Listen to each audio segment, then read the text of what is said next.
Welcome to Uncover the Human, where every conversation revolves around enhancing all the connections in our lives. Whether that's with our families, coworkers, or even ourselves.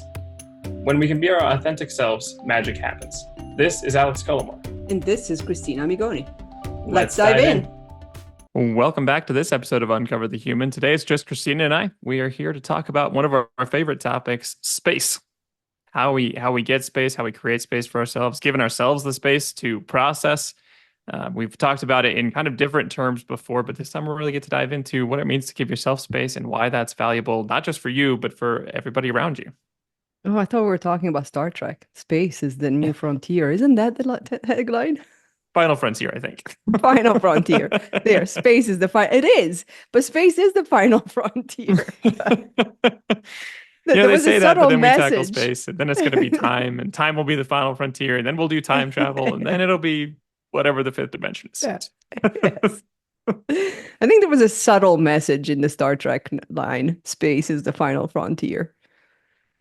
Because it is in our context.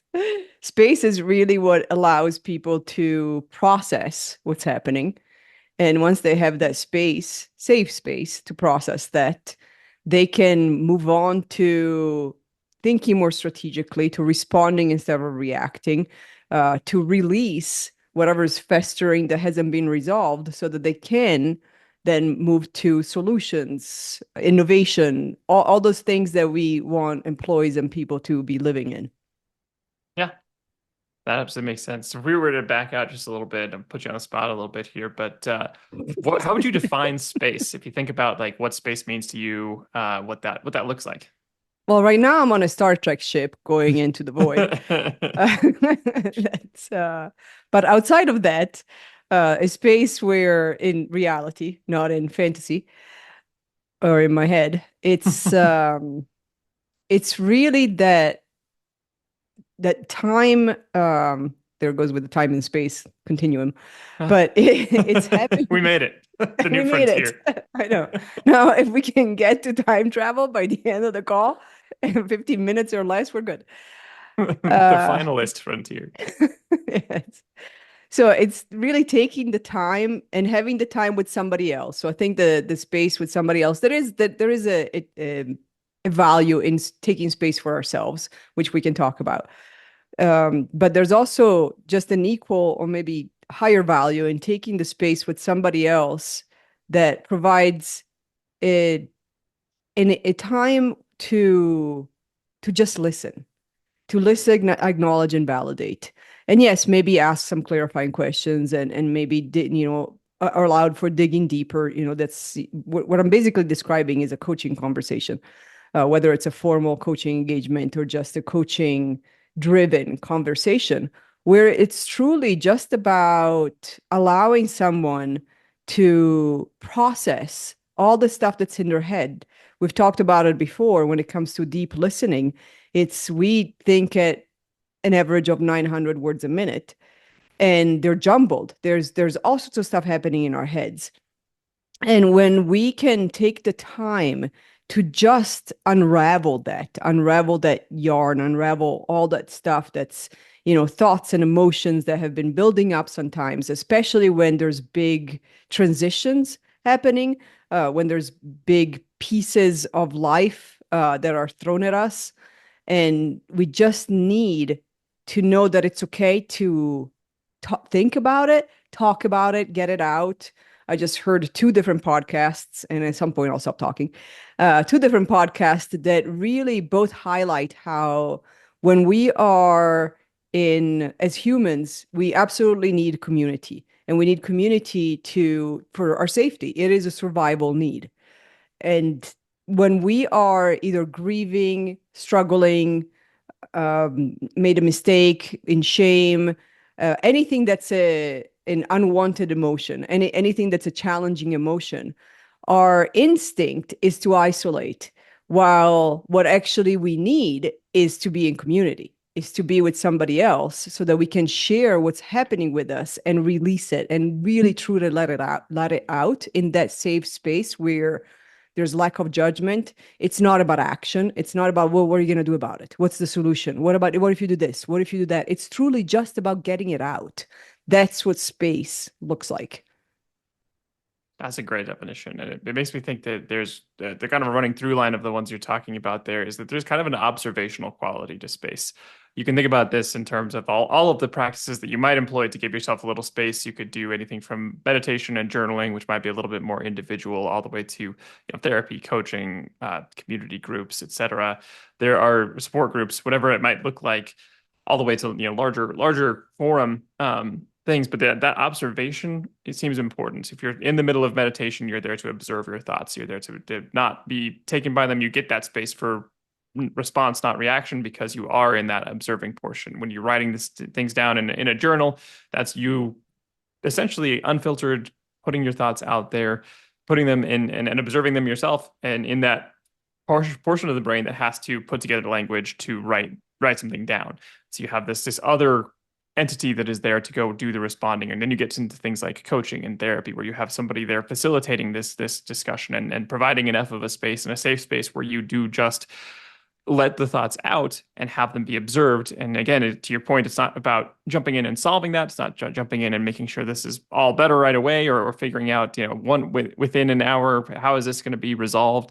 It's about getting that space to think about it, to not have it be overwhelming, to not have all the pieces that just circle in our head. We're like, well, I could do this, but then I'm going to have to think about this, but then I'm going to have to think about that. And before you know it, you've walked yourself in a full thought loop and you're back to the beginning, like, oh, here's what I do need to do. And you can walk that loop 1,000 times until somebody is there observing this and helping you note the patterns and giving you a chance to let that out, so you're not just in the same kind of mental rut.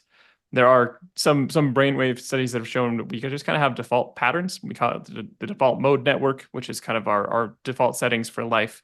And these are, you can kind of think of them as well-worn paths. You automatically walk from A to B in this way. And you don't have to. Your brain is filled with trillions of connections. You can walk different paths, but it will always kind of take by default the more convenient ones. And so sometimes that space is enough for us to do a little bit of exploring and a little bit of stepping out of that norm, and a little bit of, I'm not just going to walk the same path I've walked so many times that it's beaten down. There's no more grass on it. It's all just dirt and gravel. But I can go try and walk through the field this time, or walk around, go see the tree, whatever it is that gives us that moment to reflect, to look at something a little bit larger, and to take that space that isn't just the tunnel that we've walked through 12 times before. Yeah, definitely. I've just walked through around the trees and into the tunnel, or not in the tunnel. Whatever imaging you were providing. I was trying to walk in that path. Yeah. Yeah, we get used to those paths, but then Yeah. space can give us that moment to look and be like, oh, I've been walking this path a lot. Are there other options? And sometimes you can get to that point in a conversation with people. Definitely, we've gotten there in coaching conversations. I've had that in therapy conversations, where just at some point you realize, just by the fact that you're sharing this out loud and you're given that space to process those thoughts, you see the pattern you're walking on, and you might want to make another choice. You might want to turn left here just to try it. And it doesn't have to be permanent, it doesn't have to be the right choice all the time. It just has to be something different. And that space gives us the chance to do that, where if we don't give ourselves that space, we're likely to just continue, to use the Einstein quote, trying the same thing over and over again and expecting a different result. Yeah, indeed. And if we think about even what Brene Brown says, that shame cannot live in empathy. So the way to get rid of our own shame is to share in a safe space where we can receive empathy. Empathy will destroy the shame. And it's changing that pattern, because the pattern, again, like for some odd reason, as humans, our instinct, our pattern is to isolate when we are feeling the guilt, the shame, the grieving of any kind, whether it's the grieving of a tiny little loss of Starbucks not having our favorite tea anymore, to big huge passing of dear family and humans losses, and any type of difficult emotion. It's impossible, I would say, to resolve on our own, and yet we isolate. And the first thing we should do is not isolate. Mm-hmm.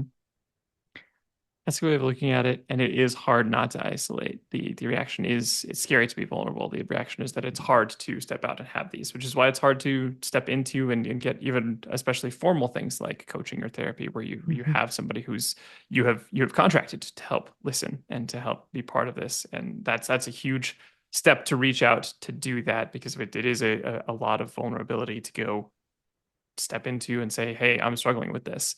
Mhm. We worry about whatever that's going to mean to our image, to our status in this, which is also still threatening in our community. If we think our status is going to go down because we look like we're not Mhm. able to deal with something or whatever it is, then that's the same community threat can work against us Yes. as is intended to help us. Yeah, that's why the choosing the right people, or feeling more than choosing who you can actually share with and who can provide that safe space of non-judgment and non-rejection is one of the most important pieces, if not the most important piece. Which, as you said, that's probably what then tends to drive the isolation. It's because we've been burnt in the past. So we make assumptions that we'll be burned again, and it's hard to determine, like, without having the experience of having shared. So it's the chicken and the egg. If I don't share and I know that the space is safe, then I'm not sure I should share because I don't know if the space is safe.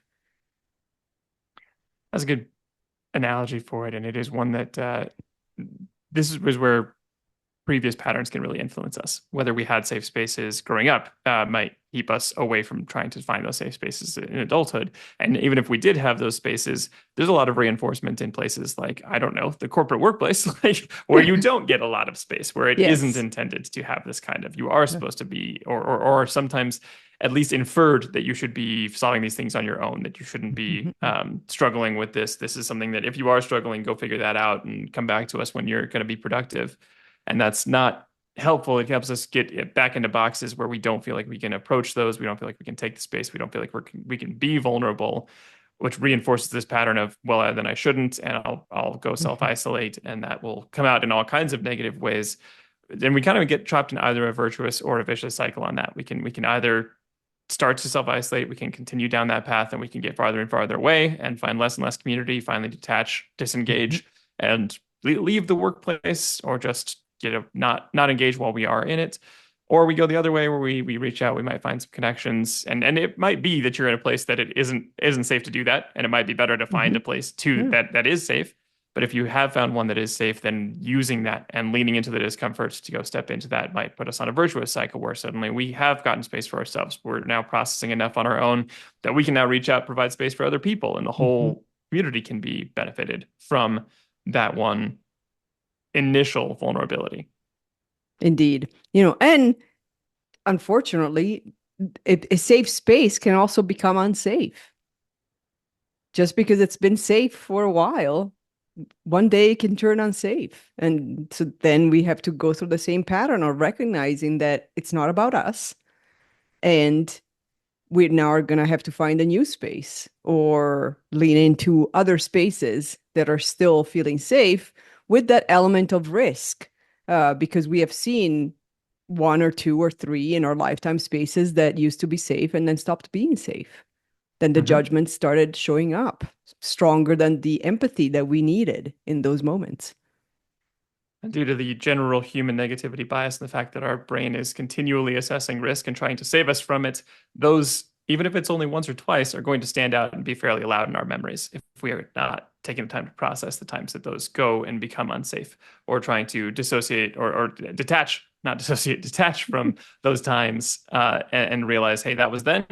This is now. I'm willing to try again. And that's really, really hard to do because our brains are programmed to say, hey, that really hurt last time. Let's be Yes. careful not to step in that again. And Yes. it makes sense. It's helpful to have these survival instincts, and they can misfire.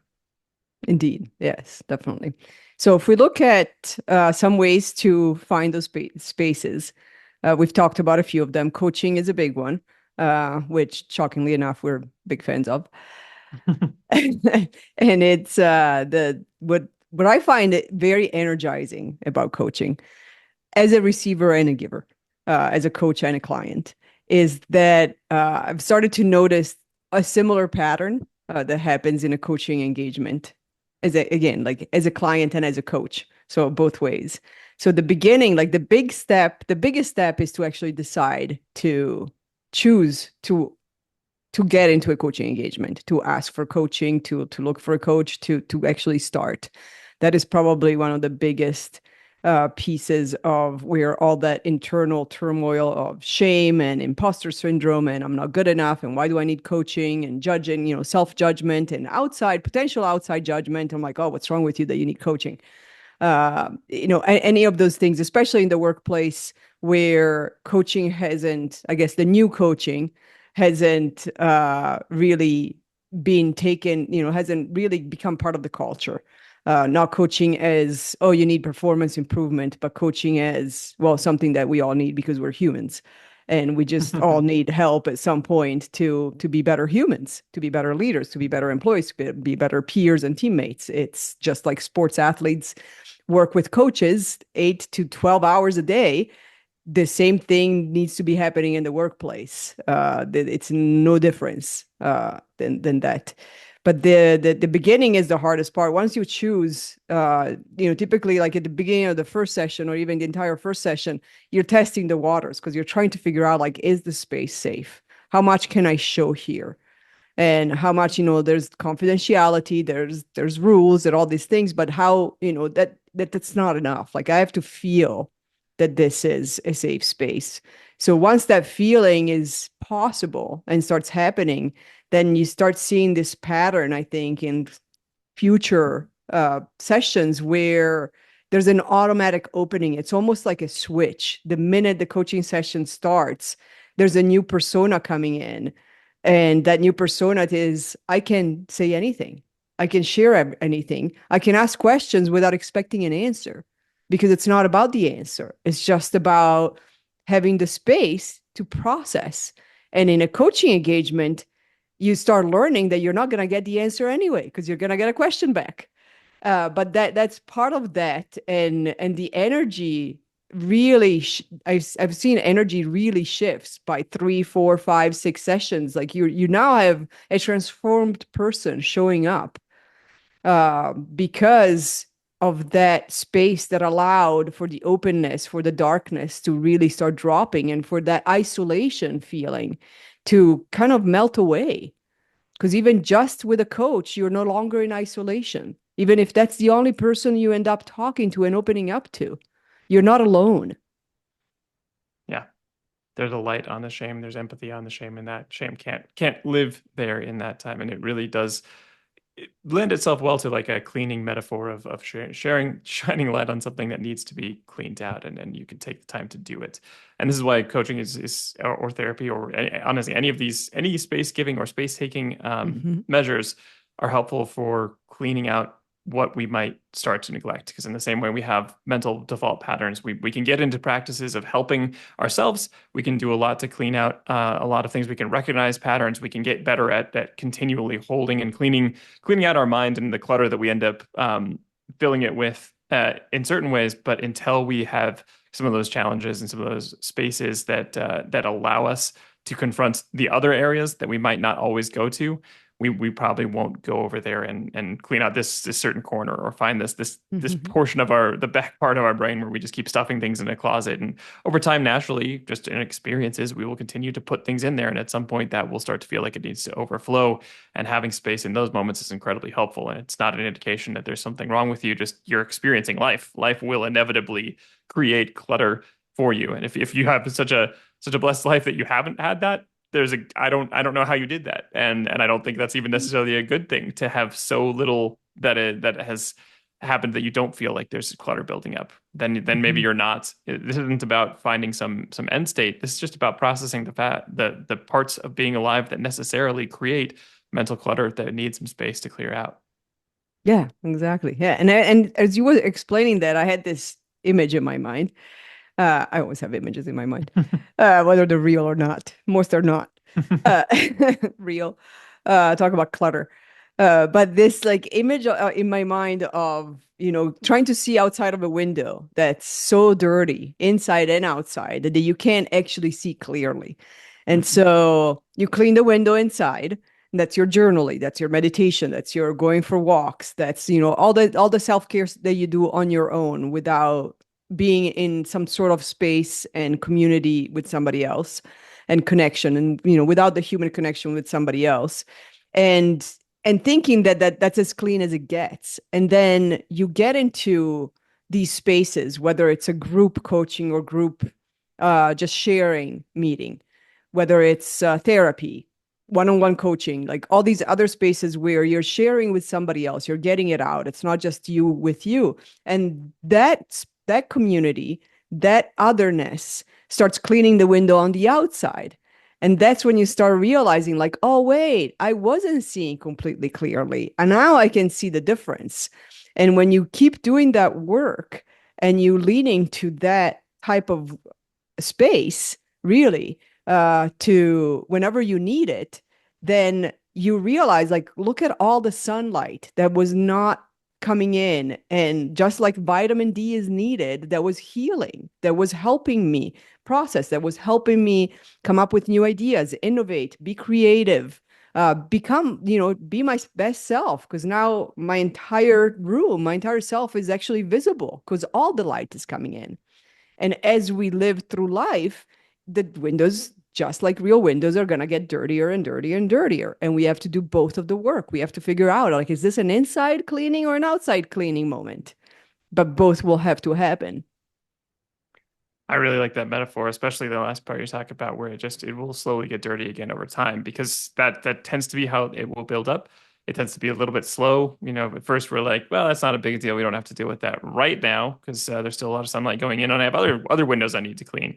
But over time, you start to realize, especially if you do this practice again and again, you'll start to be a little bit more aware of the times where you're like, hey, it's a little dark in here. So Yeah. this is starting to get a little bit dirtier than I expected. And so you can catch that before it becomes so caked in that you feel like you're in a cave. And that's the other metaphor we love to use is getting all the way into a Yes. cave. So it does lend itself to the darkness of that as well. Yes. But that's definitely a good example of over time it's just going to build up. That's natural in life. Mhm. There's just the dust of life will build up on one side and the other, and helping yourself identify as well as clear out that is just part of general maintenance. You don't expect Mhm. something to build a house and to have it be perfect and stay forever. You expect to have to do maintenance. You expect that that's just part of the gig. Yes, indeed. Yeah. And we are no exception. No, we're no exception. That's why we do our own work as much as we help others, because Yeah. our own windows get dirty all the Mhm. time. And that's the work that needs to be done, and recognizing, what's needed at the moment.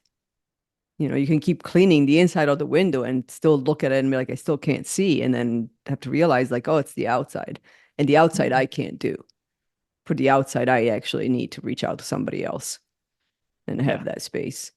From a workplace perspective, we bring the coaching approach and the coaching mindset into everything we do, all the engagements we do with clients. And a lot of that is when it comes down to answering the questions, what do you do? Is we provide space. We don't give answers necessarily. We can, and we have opinions.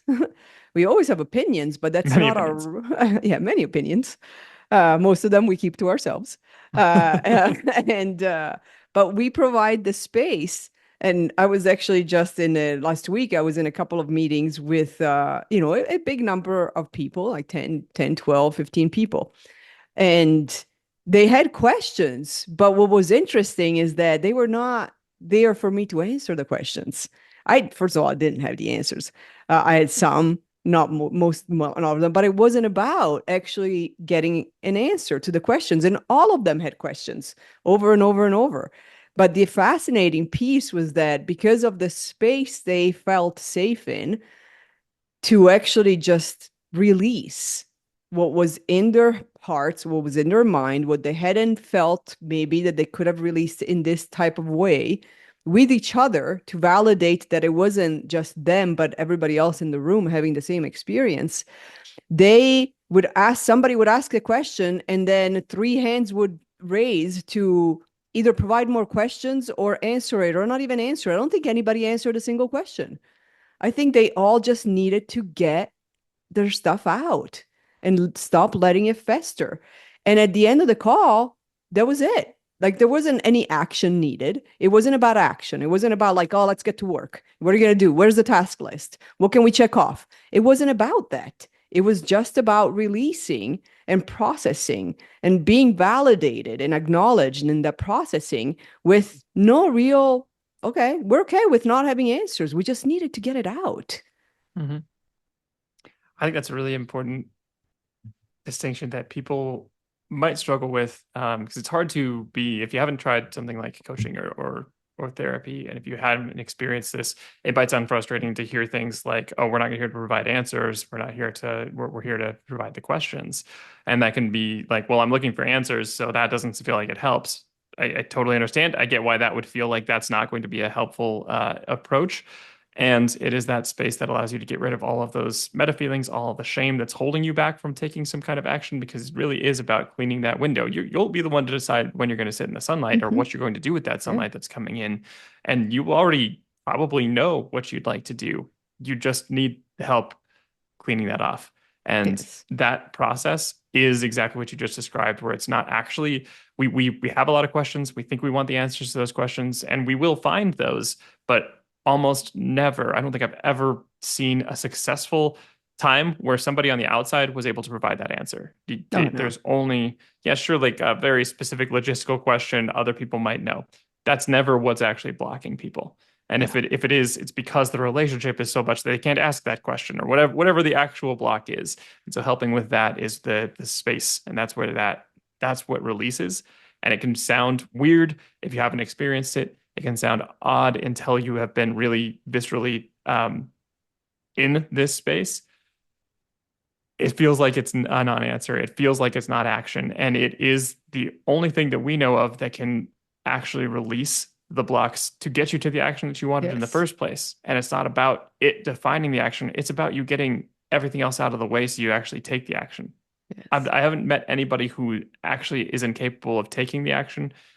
They just need the other obstacles cleared, and a Yeah. ton of those are in our head. Yes. Exactly. It's like it's not about what you choose to do when the sunlight comes in. It's about knowing that the sunlight exists.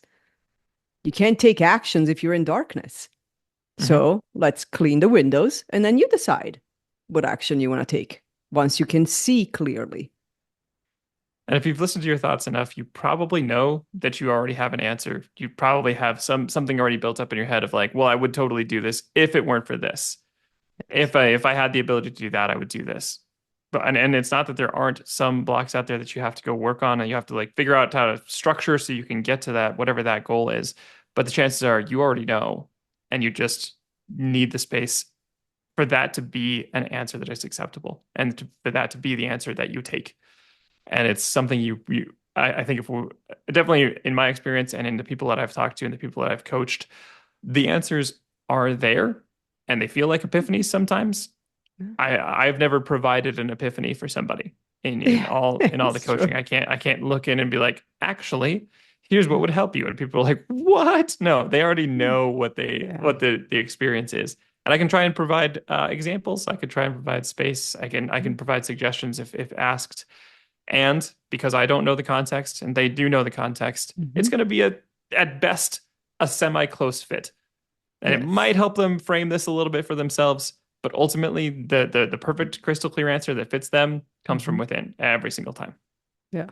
Yeah. At best, you can provide enough resistance, maybe, or enough drive to realize, oh, that's definitely not the answer. So now the answer is becoming clearer because I've eliminated something that's definitely not the answer. Yeah. But the providing the answer that that's the way to go, it's no, not gonna happen. That's also one lesson that I think a lot of coaches have, and I assume therapists have a hard time with originally if they think like they need to provide a frame or provide an answer. It can feel just because this is how maybe it's cultural, maybe it's just human, but when we suggest something and people are like, nah, that's not quite it, then we feel like either we were wrong or we feel frustrated they're not Mhm. listening to us.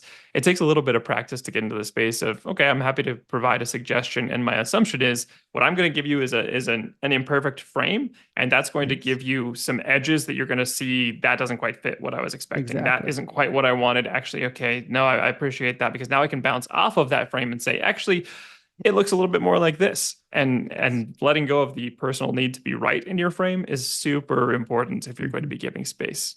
And giving those suggestions literally as I'm just going to give you some parameters of things that I would maybe think about, and maybe it'll help you brainstorm, Mhm. but you don't have to take these as gold because it's not your context. Yeah. Yeah, I would say that the top two requirements, well, I don't know, I've come up with two, maybe three. The top three requirements, and there's sure probably more, for providing true psychologically safe, useful, effective, constructive, innovative window cleaning space are non-judgment. So there can't be any judgment in it. If you're walking in with judgment and wanting to prove your point when you're providing space for somebody else, you might as well not do it because it's only going to cause harm. Mhm. That's one. I already forgot the other two. Let me see if I can remember them.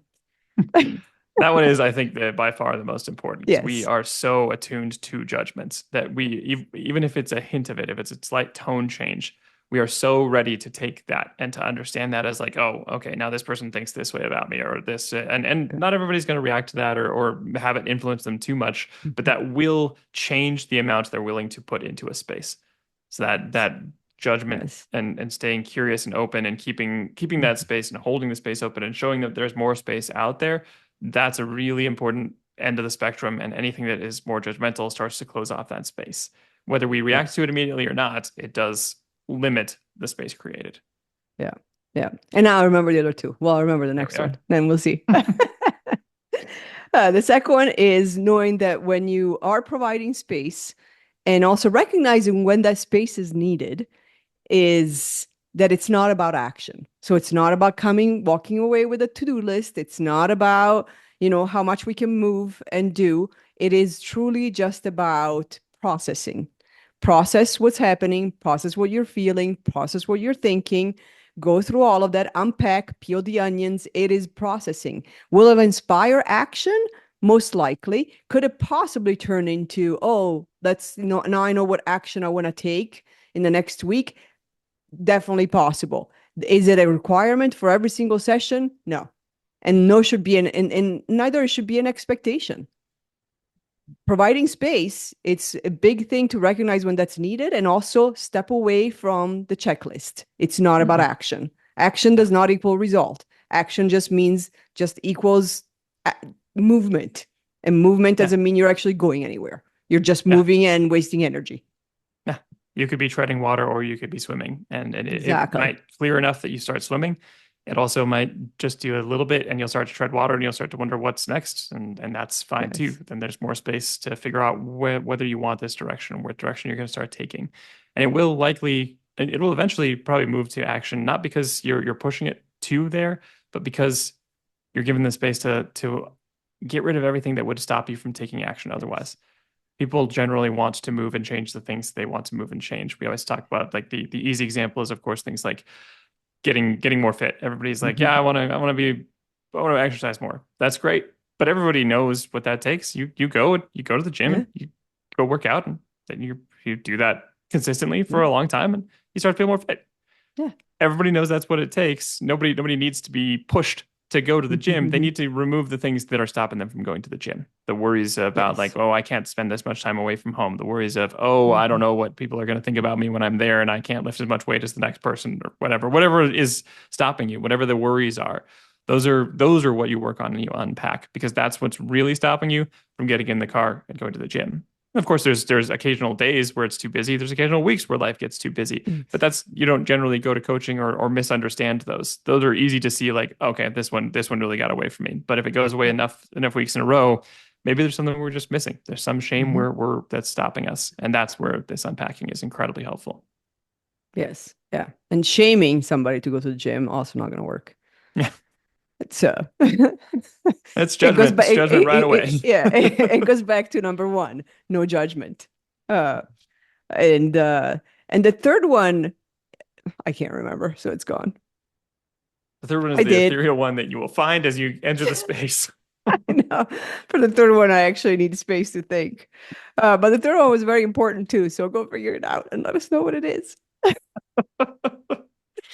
I didn't know we were going to have a cliffhanger ending, but we have a cliffhanger ending. It's gone. It's not coming back. We probably covered it in the first two. It's a summary. Imagine the perfect summary of the things that we just didn't quite cover in the first two, and that's number three. Yes. Oh no, actually, I got the third one. See, we There just we need to are. talk about other things. Release. I just need to release so that I can find the space to come in. The third one is something that you talked about. It's like it's not about our opinion, which just goes back to judgment. It's not, and our opinion also usually drives to action because we're getting impatient about no action. But it's really about if we do provide advice, we cannot be attached to that. It is Mhm. just that. It's just advice to keep the unpacking going, to allow for the space to still feel like there's more to process. But we have to completely release our attachment to whatever we provide as advice if we are asked and we have the invitation to provide it. That is summed up in the two words that we were taught a few times in the coaching program, and I've seen in a few other places. Detached involvement is the Yes. idea of being involved and wanting the best for the person while being detached from the outcomes and knowing that you can't influence those and that you aren't there to push that person into action. You are there to be involved, be supportive, create the space, and they will move, but you have to be detached from that and not feel like as if I haven't driven them to something and made sure they got in their car by the end of this hour session, I've done something wrong. And that's where you can absolutely get yourself into trouble and start to push in your own opinions and feel a little frustrated when they aren't taken, and then start to close in that space. And it's something you can start to feel out as you get more practiced at it. But when that space starts to close, then we get back into our old habits. We get back into the dirty windows. We aren't removing the blocks. We aren't removing the dirt from the sun. Yeah, exactly. All right. So go create space or find somebody that will create it for you, Enjoy. even if it's Star Trek. Even Enjoy. if it's Star Trek, Yes. the second final frontier. The second final one. Yes. Enjoy and thanks for listening. Thanks for listening.